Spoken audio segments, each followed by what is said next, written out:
আবহাওয়া দপ্তর জানিয়েছে, দক্ষিণবঙ্গে এখনই তাপমাত্রায় বড় কোনো পরিবর্তন ঘটবে না, তবে সপ্তাহান্তে শীতের অনুভূতি আরও খানিকটা বাড়তে চলেছে।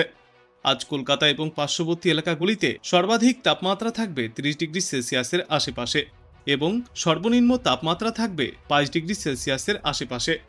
অন্যদিকে পূর্ব মধ্য বঙ্গোপসাগরে তৈরি হওয়া নিম্নচাপটি এখন উত্তর পূর্ব বঙ্গোপসাগরে গিয়ে সুস্পষ্ট নিম্নচাপে পরিণত হয়েছে। এটি ধীরে ধীরে উত্তর উত্তর পশ্চিম দিকে এগোবে এবং আগামী 24 ঘন্টার মধ্যেই দক্ষিণ বাংলাদেশ সংলগ্ন উপকূলে অবস্থান নেবে। এর ফলে বঙ্গোপসাগর উত্তাল থাকবে বলেই আশঙ্কা প্রকাশ করা হচ্ছে। ইতিমধ্যেই মৎস্যজীবীদের উদ্দেশ্যে সমুদ্রে না যাওয়ার পরামর্শ জারি করেছে আবহাওয়া দপ্তর। নিম্নচাপের প্রভাবে দক্ষিণবঙ্গের উপকূল ছুঁয়ে নিম্নচাপটি ক্রমশই বাংলাদেশের দিকে অগ্রসর হবে। আগামী 5 দিনে দক্ষিণবঙ্গের জেলাগুলিতে তাপমাত্রায় তেমন কোনো বড় পরিবর্তন ঘটবে না। মোটের ওপর শুষ্ক আবহাওয়া থাকবে, বাতাসে আর্দ্রতার পরিমাণ কম হবে। এর পাশাপাশি দক্ষিণ বাংলাদেশে একটি ঘূর্ণাবর্ত তৈরি হয়েছে, যার প্রভাবে উপকূলবর্তী জেলাগুলিতে হালকা থেকে সামান্য বৃষ্টির পূর্বাভাসও থাকছে।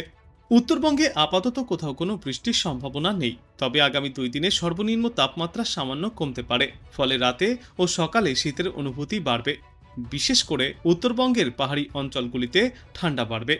শুক্রবার এবং শনিবারের মধ্যেই দার্জিলিংয়ে রাতের তাপমাত্রা নেমে যেতে পারে 7 থেকে 8 ডিগ্রি সেলসিয়াসে। আবহাওয়া দপ্তর জানিয়েছে, পূর্ব মধ্য বঙ্গোপসাগরে সৃষ্ট নিম্নচাপ ধীরে ধীরে বাংলাদেশ উপকূলের দিকে অগ্রসর হচ্ছে। এর ফলেই আবহাওয়ায় পরিবর্তনের ইঙ্গিত পাওয়া যাচ্ছে। গত মঙ্গলবার থেকেই কলকাতায় হালকা শীতের আমেজ অনুভূত হচ্ছে। তারপর গত কয়েকদিনেও সেই আবহাওয়া অব্যাহত ছিল। শহরের সর্বনিম্ন তাপমাত্রা স্বাভাবিকের তুলনায় অনেকটাই কম হয়েছে। প্রায় 22 ডিগ্রি সেলসিয়াসের কাছাকাছি রয়েছে সর্বনিম্ন তাপমাত্রা। এদিকে সর্বোচ্চ তাপমাত্রা 29 থেকে 30 ডিগ্রি সেলসিয়াসের আশেপাশে থাকবে। সকালবেলায় হালকা ঠান্ডার অনুভূতি থাকলেও দুপুরের দিকে তাপমাত্রা কিছুটা বৃদ্ধি পাচ্ছে এবং অস্বস্তি ফিরছে। বঙ্গোপসাগরের পূর্ব মধ্য অংশে নিম্নচাপ তৈরি হওয়ায় মায়ানমার ও বাংলাদেশ উপকূল সংলগ্ন সাগর এলাকা উত্তাল অবস্থায় থাকবে বলে সতর্কতা জারি করেছে আবহাওয়া দপ্তর। মৎস্যজীবীদেরকে ওই সমস্ত এলাকায় গভীর সমুদ্রে না যাওয়ার পরামর্শ দিয়েছে আবহাওয়া দপ্তর। তবে আজ রাজ্যের বেশিরভাগ জায়গায় আংশিক মেঘলা আকাশ থাকবে এবং আবহাওয়া শুষ্কই থাকবে। কিন্তু ফের আগামী 48 ঘন্টাতেই আবহাওয়ায় আসবে বড় পরিবর্তন। দক্ষিণ 24 পরগনা এবং উপকূলবর্তী জেলাগুলিতে বৃষ্টি শুরু হতে পারে। পূর্ব মেদিনীপুর এবং দক্ষিণ 24 পরগনা, সুন্দরবন ও কাকদ্বীপ সংলগ্ন এলাকায় মাঝারি থেকে হালকা বৃষ্টির সম্ভাবনা রয়েছে। উত্তরবঙ্গে যেমন দার্জিলিং, কালিম্পং এবং কোচবিহার অঞ্চলে বৃষ্টি না হলেও ঘন কুয়াশা দেখা দিতে পারে। আগামী 24 ঘন্টায় উত্তরবঙ্গের আবহাওয়াতেও পরিবর্তন দেখা যাবে। নিম্নচাপ দুর্বল হওয়ার কারণে আগামী 24 থেকে 48 ঘন্টার মধ্যে ভারী বৃষ্টিপাতের সম্ভাবনা না থাকলেও হালকা থেকে মাঝারি বৃষ্টিপাতের সম্ভাবনা রয়েছে। বিশেষ করে দক্ষিণ 24 পরগনা এবং পূর্ব মেদিনীপুর জেলায় এই বৃষ্টির সম্ভাবনা। কলকাতা ও আশপাশের এলাকাগুলিতে আকাশ আংশিক মেঘলা থাকবে, সঙ্গে আর্দ্রতা কিছুটা বাড়বে, যদিও তাপমাত্রা প্রায় স্বাভাবিকই থাকবে। মৎস্যজীবীদেরকে আগামী কয়েকদিনের জন্য উত্তর পূর্ব বঙ্গোপসাগর ও মায়ানমার এবং বাংলাদেশ উপকূল সংলগ্ন এলাকায় না যাওয়ার পরামর্শ দেওয়া হয়েছে।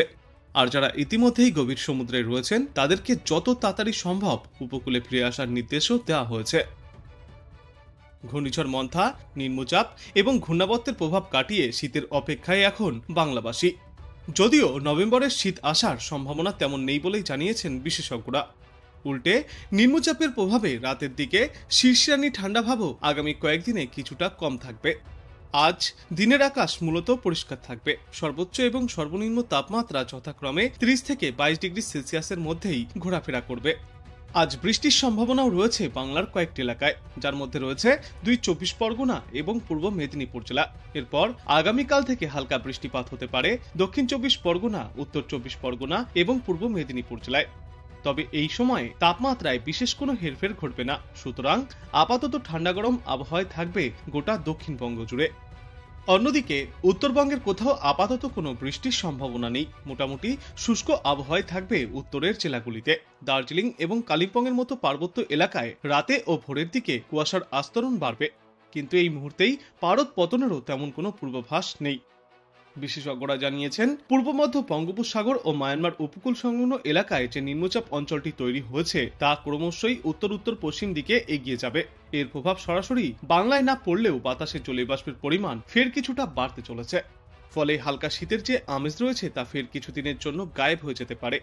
কয়েকদিন ধরেই মূলত রাতের দিকে হালকা শিরশিরানি ছিল বাতাসে, যা বুঝিয়ে দিচ্ছিল শীত দুয়ারে আসার প্রক্রিয়া শুরু হয়ে গিয়েছে। ভোরের দিকে কুয়াশার সঙ্গে হালকা শীতের আমেজও রয়েছে দক্ষিণবঙ্গের অধিকাংশ জেলায়। তবে গতকাল থেকেই নিম্নচাপের প্রভাবে আবহাওয়া খানিকটা বদলেছে। দিনের বেলায় গরম রয়েছে, আর আগামী কয়েকদিনেও এই তাপমাত্রা একই রকম থাকবে, তেমন কোনো বড় পরিবর্তন ঘটবে না। আজ বাতাসে আপেক্ষিক আর্দ্রতার পরিমাণ থাকবে সর্বোচ্চ 88% এবং সর্বনিম্ন 48%। আজকের পর আগামীকালও আংশিক মেঘলা আকাশের পাশাপাশি বেশিরভাগ সময়ই পরিষ্কার আকাশ দেখা যাবে গোটা বাংলায়।